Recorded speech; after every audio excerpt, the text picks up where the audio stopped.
Ay, ay, ay. What up, YouTube? So if you're like me and you like coffee, this machine right here is perfect for you. It's the Instapod coffee maker, and we're going to get into it in this review.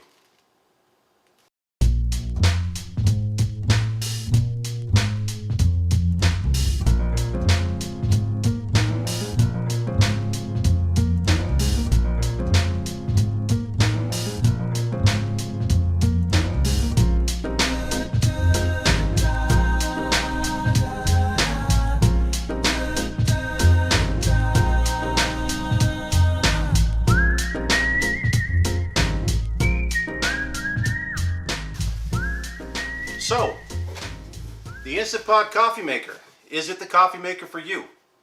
Well, today we're going to talk about that. If you're new to the channel, hit that like button, hit that subscribe button, because what we do here is review different products to see if it's something that you'd want. So, this coffee machine, why is it going to be the best coffee maker this year? Well, it does two things. It not only uses K-cups from Keurig, but it also will use the Nespresso pods as well. Now, why is that cool? Well, if you're kind of like me, you like coffee, plain and simple. I was in the market for an espresso machine, and when I seen this thing, it just really caught my eye, because I was like, oh wow. And I had no idea this thing was on the market. I happened to actually be thinking, man, it'd be cool if they had a machine that did both.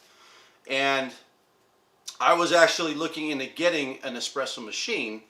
You know, at the time, you know, right here I had the Keurig Platinum, I had a regular coffee pot, I had a coffee grinder, I had a milk frother, then I had on the other side, you know, just a regular secondary coffee grinder that I used as well. So I was just going to add yet another machine to the arsenal. So I happened to be at Walmart one day, and the wife noticed this machine right here from Instant. It actually does both the K-cups and the Nespresso pods once again. Now that's awesome, because one, it takes two machines that you now have to have and reduces it down to one. So you not only save space, but you know, you could kind of clean up the counter a little bit with the type of machines you have. And then looks wise, this thing is very aesthetically pleasing to look at. It's very modern, it's black, it goes with an assortment of different appliances. Personally, I like the look of the machine. So being that's the case, we bought it. And so far I've been able to test this thing for a month. Now if you're like me and love coffee, that's probably why you're watching this video, because you're probably interested in this machine. So what we're going to talk about is it worth it? Is this machine going to be worth you buying? And what all does it do? So let's get into it. So one of the key features I like about this machine, again, is that it does both pods. Now, one of the questions I had when I was researching this machine was, okay, I know it does Nespresso pods, but will it do aftermarket pods as well? You know, there's different companies on Amazon that do make Nespresso pods, and I could say that it does. So here is an aftermarket Nespresso pod. So we'll actually be testing that pod in this machine, and you'll see, you know, how it operates. These were very affordable. I want to say they came in a pack of, I don't know, 80 or 100. It came in like an assortment pack of different espressos in these little boxes. You get like 10 per box. I think it came with, I don't know, an assortment of boxes. I'll actually put the link to that purchase in this video description if you guys are interested in purchasing those, so you can kind of see, because Nespresso pods are expensive. So before I jumped into purchasing Nespresso pods, I actually wanted to see if some of the aftermarket pods work, because in my research, which was within a month, I found no information on that. So now you know that they do work in this machine, and that you could save some money by purchasing aftermarket pods. So I'll put that link in the description so you know actually which ones work. Cool thing too, Keurig K-Cups. It'll use a variety of aftermarket K-Cups. Me personally, I use the Kirkland Pacific Bold because I like strong coffee, and that's a very strong coffee. And then I use the Esentl brand from Amazon as well, which is an assortment pack of Colombian dark roast and French roast. And if you've never really tried the Esentl, it's pretty good. It's Amazon's branded coffee. It's very affordable, and you get a lot of pods or K-Cups. I believe 100 or 120, something like that, for 25 to 30 bucks. They're always on sale at random times. So without further ado, let's go ahead and actually get into this machine and putting it to work so that you could see what it produces. This video is going to be straight to the point and simple. By the end of this video, you should know whether or not you're going to want this machine. It's very affordable. It comes in at about 100 bucks. You know, we cashed in some cans and got it when it was on sale, actually. So we ended up, you know, after cashing in some cans to the recycling center, we paid like 60 bucks for this thing. So well worth it in my opinion. So one thing to note, you'll notice on top, okay, it's got on the left side these buttons. These buttons are on top here. It's got on the left side your Keurig selection, and then the right side your Nespresso selection. Now you only get 3 choices to choose from of each one. And the Keurig side, it starts at about 8 ounces to 12 ounces, and then on your Nespresso side, you've got 2 ounce, 4 ounce, and 6 ounce. Now, the thing that's really nice about this machine versus older, you know, like Keurigs and whatnot, one of the reviews I've seen is that a lot of people are complaining, saying, oh, it doesn't have an actual actuator button that you can physically push. For some people, for some reason, people have an obsession with having to feel something that actually clicks or pushes down. They're not realizing that, hey, we're in a modern, you know, age now where technology is advancing and improving. There's really no need to have to physically push something. I mean, for example, most people want this. If they see a button like this, they have to have that. Otherwise, they just can't accept it. They have to have that. I don't know why. It's weird. With this machine, you don't have to do a lot. It's kind of like a touch sensor. So to turn it on, all you got to really do is touch it. Now I'm going to grab the camera just so you can see what's going on over here real quick.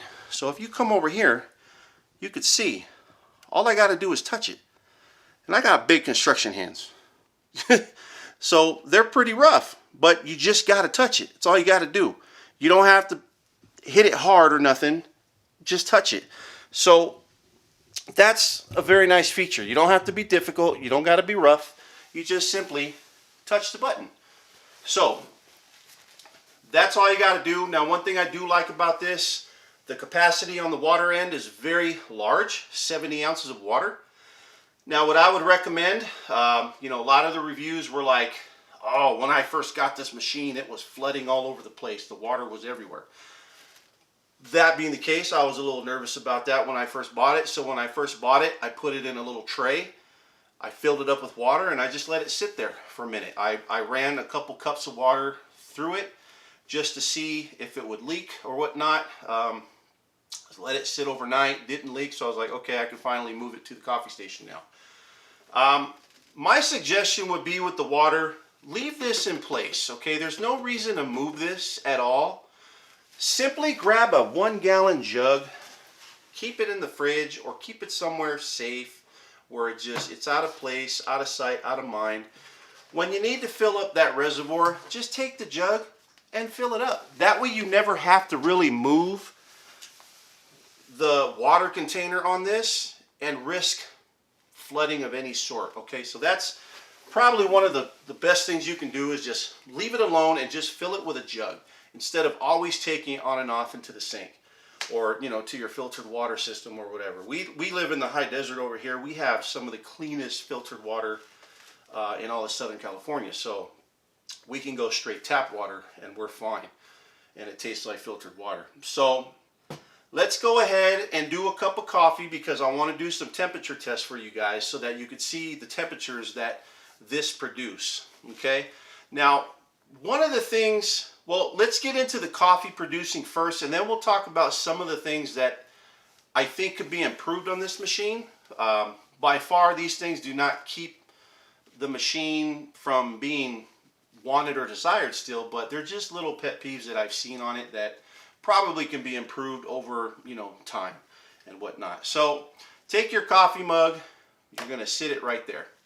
You're going to press this lever here. It's going to pop up. Now sometimes it does take a little force to open it. You know, that it could be smoother in my opinion. But take your coffee, you stick it in the K-cup side. The K-cup side is on the left, and then you got your Nespresso side on the right.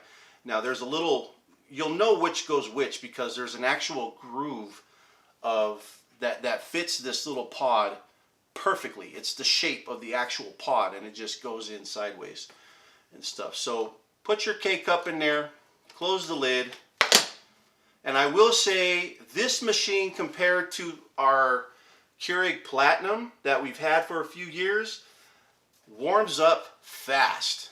I mean, you turn it on within a minute or maybe less, it's ready to rock and roll. I mean, usually the Keurig Platinum took a while to have to heat up, and then it would be ready to go. But all you got to do, again, very gently select your coffee, and there it goes. So this is, now I will say this one takes just a smidget longer to pour out coffee than the Keurig. I think the Keurig was slightly faster, but not by much, okay? And then what I'm using today to test the temperature of the coffee is a Thermopro pen. These have very fast readouts. I use this for everything. They're just fantastic and stuff. So it does on the bottom here have a removable tray. So just like a Keurig, you can remove the tray. You can remove the metal grill that's attached to that tray. And then we'll get into, you know, after we do this one here, you can see the temperature. We'll go ahead and we'll do an espresso and check the temperature of that.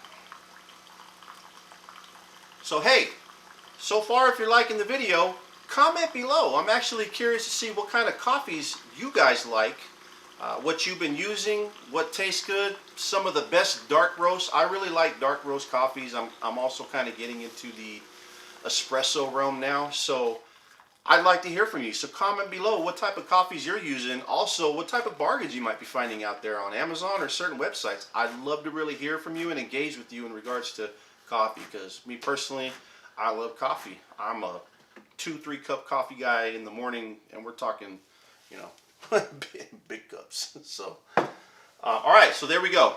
It's done, and so you're able to see in real time how long that took. We have this pen set to Fahrenheit, so we stick that in there, and we are coming up to about 163 degrees. So I don't know if you're going to be able to see that, but 160, well, yeah, 164, somewhere around there. So 163, 164 degrees. That is a nice hot cup of coffee, okay? So that is not bad for what that's producing. So I'm going to go ahead really quickly. I think I forgot the Nespresso cup. Now I got to go get it. So here we've got the Nespresso cup. So this is cool. So this has a little feature that drops down just like that, and it's pretty sturdy. I mean, yes, it's made of plastic, but it's pretty decent, okay? There's a little window here. When you open this machine, your K-cup comes out. You've got your Nespresso pod here. So this comes out here. So this is where all your cups from the Nespresso side collect. When it's full, you can empty it, and it has a little window here that kind of shows you how many cups are in there or when it's ready to be dumped. So you're going to put your pod in the right side, just like so. Put your little cup right there. Close it. Now we'll take a little more pressure because of the pod to close it, because it has to push and penetrate the pod. And then we're going to go ahead and let's just hit we'll hit the 4 ounce. And right away you're going to see that frothy cream come out, nice and smooth, nice and tight. That is just so cool looking. I just love the way it just layers itself. It almost reminds me of kind of like a nitrogen stout. You know, those are people that might be into stouts. You get that nice aeration on the bottom that kind of reminds you of nitrogen.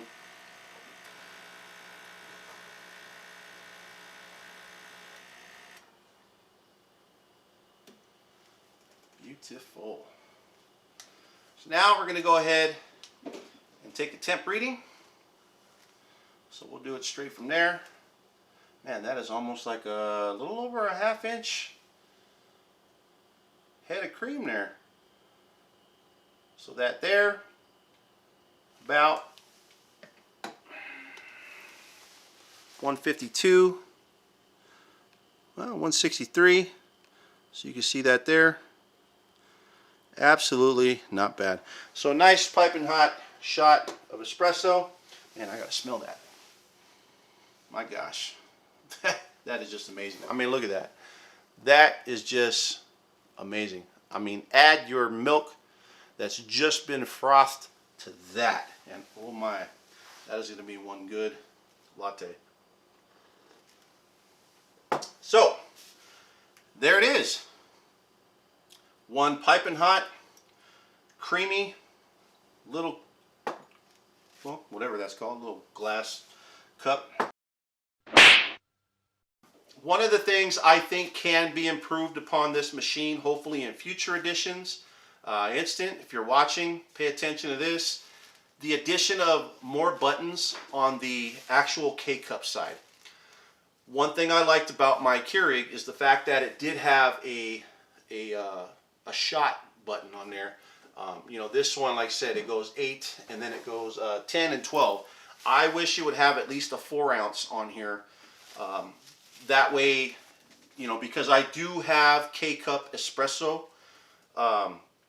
cups, so I would like to be able to utilize that button. You know, you can't make espresso, you know, at 8 ounces. It's not going to work. So it would be nice if they added one more button here, or if they also added a feature to make bolder, stronger coffee if needed.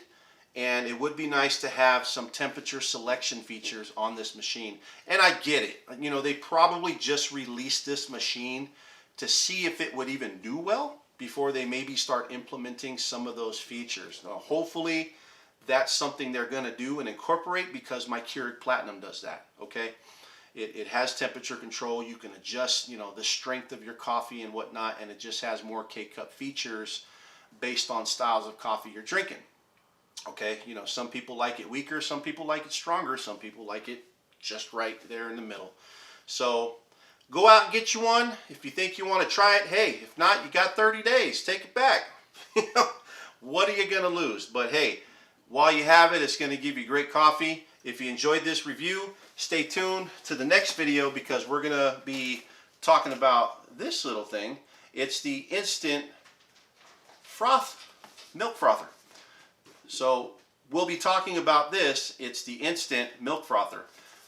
And the thing that's nice about this is its large capacity. So we do have the Arancino 3 from Nespresso.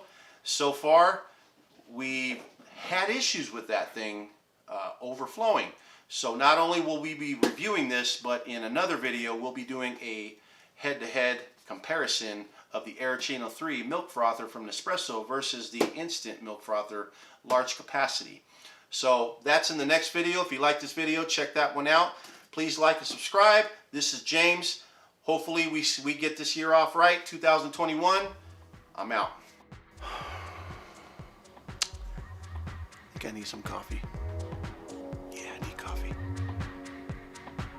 Come on, guy, you can do it. Come on. The Instapod coffee maker.